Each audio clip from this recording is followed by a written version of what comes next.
اعوذ باللہ من الشیطان الرجیم بسم اللہ الرحمن الرحیم یا ایہا الذین آمنوا کونوا قوامین بالقسط شہداء للہ ولو علی انفسکم او الوالدین والاقربین ان یکن غنیا او فقیرا فاللہ اولی بہما۔ اے ایمان والو، انصاف پر قائم ہونے والے اللہ ہی کے لیے گواہی دینے والے بن کر رہو، اگرچہ تمہاری جانوں یا تمہارے ماں باپ یا تمہارے رشتہ داروں کے خلاف پڑ جائے۔ ان یکن غنیا او فقیرا فاللہ اولی بہما، اگر غنی ہے یا فقیر ہے تو اللہ تعالیٰ کو دونوں کے ساتھ تم سے زیادہ تعلق ہے۔ فلا تتبعوا الہویٰ، سو تم انصاف کرنے میں ان تعدلوا، خواہش نفس کا اتباع نہ کرو۔ وَإِن تَلْوُوا أَوْ تُعْرِضُوا، اور اگر تم کج بیان کرو گے فَإِنَّ اللَّهَ كَانَ بِمَا تَعْمَلُونَ خَبِيرًا، تو بلا شبہ اللہ تعالیٰ کو تمہارے سب کاموں کی خبر ہے۔ تو اب ایک مرتبہ دو شخصوں نے نبی کریم صلی اللہ علیہ وسلم کی خدمت میں اپنا مقدمہ پیش کیا، ان میں ایک غنی تھا اور ایک فقیر تھا۔ تو آپ کا رجحان جو ہے وہ فقیر کی طرف ہوا کہ خیال مبارک میں یہ آیا کہ فقیر غنی پر کیا ظلم کرے گا، تو اس پر یہ آیت بالا نازل ہو گئی اور اللہ تعالیٰ نے حکم دیا کہ انصاف کو قائم رکھا جائے۔ اصل چیز انصاف ہے، وہی مطلوب ہے، کسی کی بھی طرف داری کرنے سے انصاف باقی نہیں رہتا۔ انصاف کرنے کے جو اصول ہیں، یعنی گواہی دینا اور قسم کے فیصلے کرنا، ٹھیک ہے، یہ ہے کہ گواہی سچی ہو، انصاف پر قائم رہو۔ وہاں یہ بھی حکم دیا کہ اللہ کے لیے گواہی دینے والے بنو، گواہی بھی تمہاری جو ہے وہ جھوٹی نہ ہو، اور کسی کی طرف داری کر کے کسی دوسرے کو خراب نہ کرو، زبان کو توڑ مروڑ کر، الفاظ کی ہیرا پھیری کر کے جو ہے بعض لوگ گواہ بن جاتے ہیں، تو قرآن نے ان چیزوں سے منع کیا ہے۔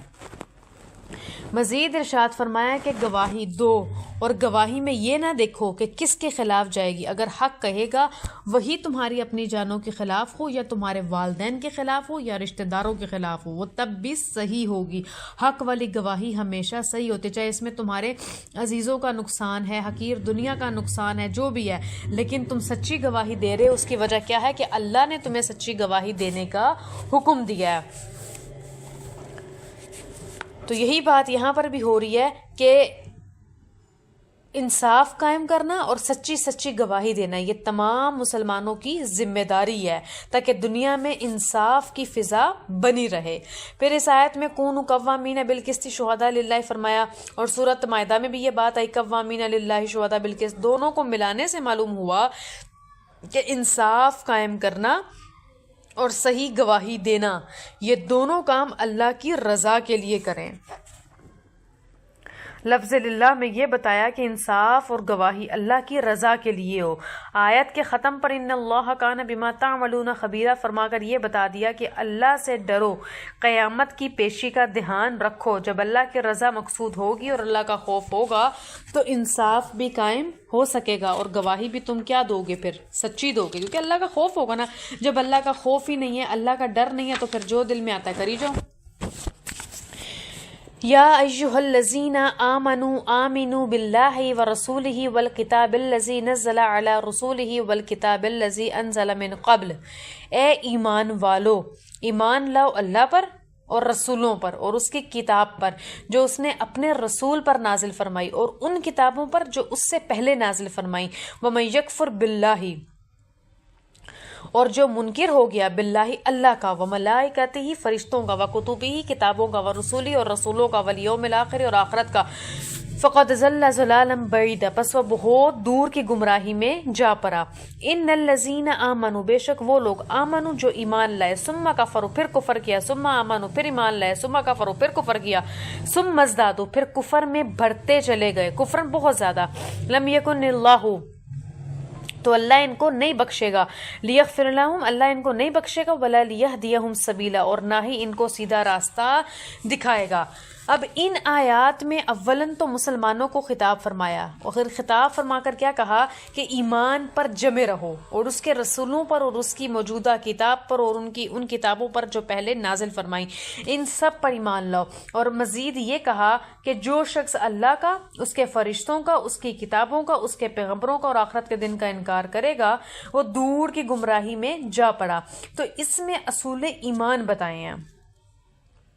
تو حدیث جبرائیل میں تقدیر پر ایمان لانے کو بھی اصول ایمان قرار دیا گیا. جب کوئی شخص ان چیزوں پر ایمان لائے گا تو ظاہر سی بات ہے اس کے لیے سارے دین پر ایمان لانا لازم ہو جائے گا, اور اگر وہ انکار کرے گا تو وہ کافر ہوگا. اور ان چیزوں کا انکار بہت ہی بڑی جو ہے وہ انکار جو ہے وہ منافقت اختیار کرنے کی طرف بندہ چلا جاتا ہے. اور اب منافقت اختیار کرنے والے کون لوگ تھے؟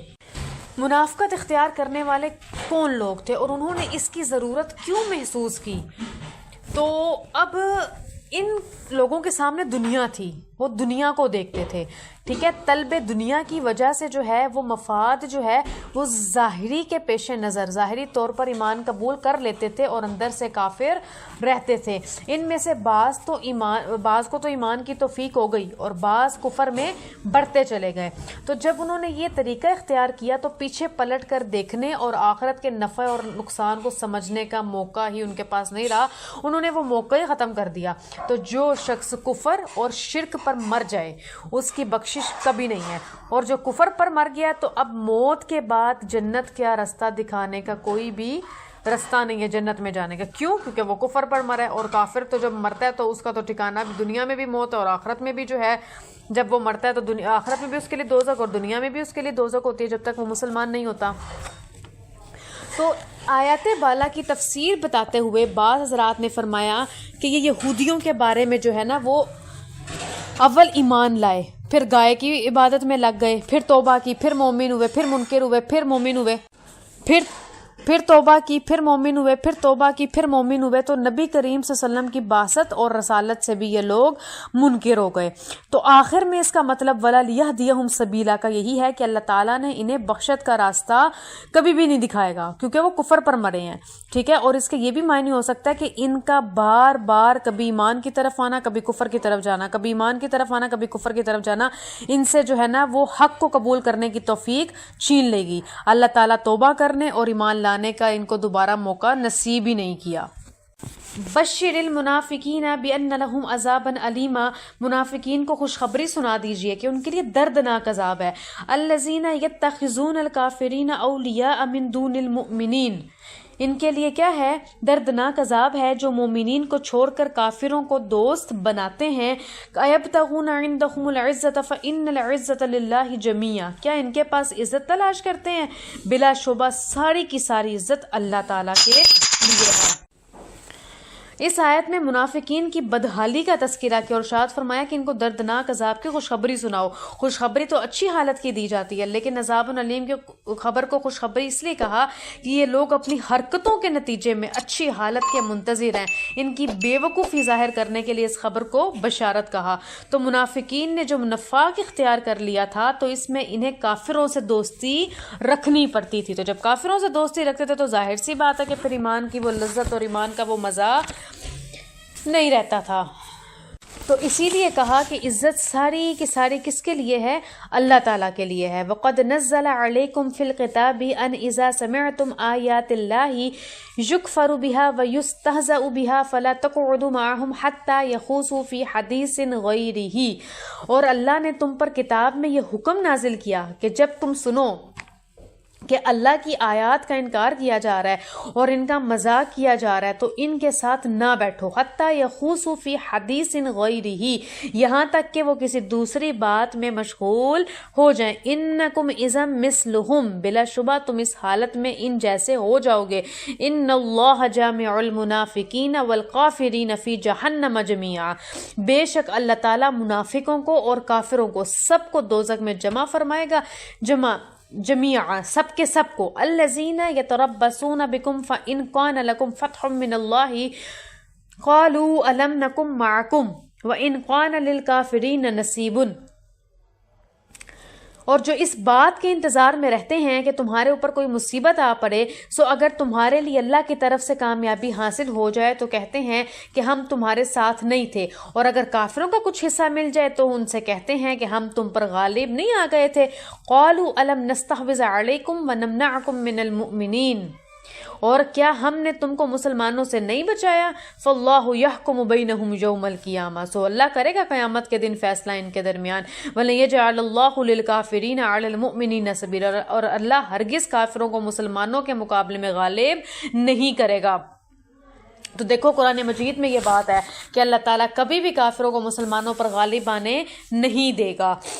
تو ان آیات میں اول تو مسلمانوں کو اہم حکم قرآنی یاد دلایا، جو اس سے پہلے آیت نازل ہو گئی نا، وَإِذْ رَأَيْتَ الَّذِينَ يَغُوصُونَ فِي آيَاتِنَا، تو سورۃ انعام کی آیت کے مضمون کو بھی یہاں یاد دلایا، سورۃ نساء کو بھی یہاں یاد دلایا کہ جب تم سنو کہ اللہ کی آیت کے ساتھ کفر کیا جا رہا ہے اور ان کا مذاق بنایا جا رہا ہے تو اس میں لوگ مشغول ہیں، تو ان کے ساتھ نہ بیٹھو۔ اگر تم ایسے موقع پر وہاں سے نہیں ہٹتے تو تم بھی ان جیسے ہو جاؤ گے۔ کھلے کافر بھی آیات قرآنیہ پر اعتراض کرتے تھے اور منافقین بھی اسی مشغلے کو اختیار کرتے تھے، تو مسلمانوں کو تنبیہ فرمائی کہ تم ایسے موقعوں پر ان کے ساتھ نہ بیٹھو، اٹھ کر چلے جاؤ، کیونکہ اگر اعتقاد میں ان کے ساتھ شریک ہو جاؤ گے تو ان ہی جیسے کافر ہو جاؤ گے۔